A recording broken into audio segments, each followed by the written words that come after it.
because depending if she's the goalkeeper or she wears gloves or a golfer and it's in her left hand, the glove can actually irritate the nail and rip the nail off in mid-play. Okay, then you're dealing with a bloody nail bed and finger.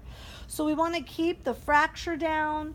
We want to keep if she has a subungual hematoma and it's been healing, you know that nail bed's it's gonna come off. So you're keeping that nail in place until it comes off naturally. Okay, so that's better than Band-Aids and stuff like that keep things in place. So another thing you could have had is if she has a hangnail or an ingrown, we can kind of use this to kind of cover and protect that area. Or if we could hook it into the skin, we could sort of pull the skin around to open up around the ingrown, okay? And then if we've got a split skin, say she's lacerated the tissue here because it's so dry where she is and it's cold and her skin is starting to crack, what we would do is use the Steri-Strips to keep the skin together, okay, to hold it together. And then what you're going to do after that is create a little hat around the finger. Now remember, most athletes, less is more.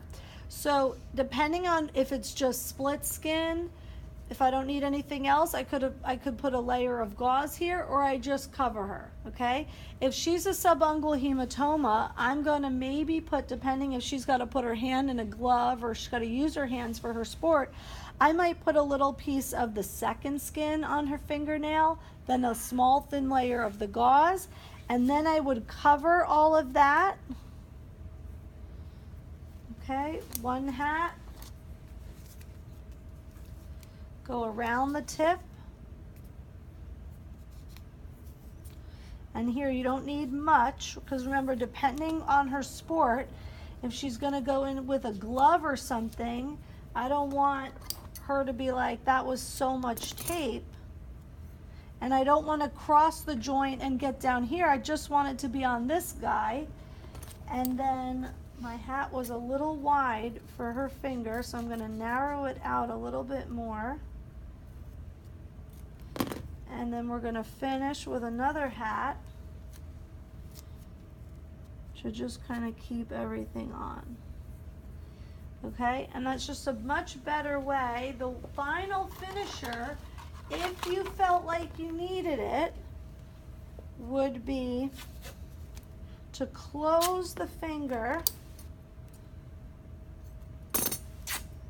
with a small piece of Leukotape,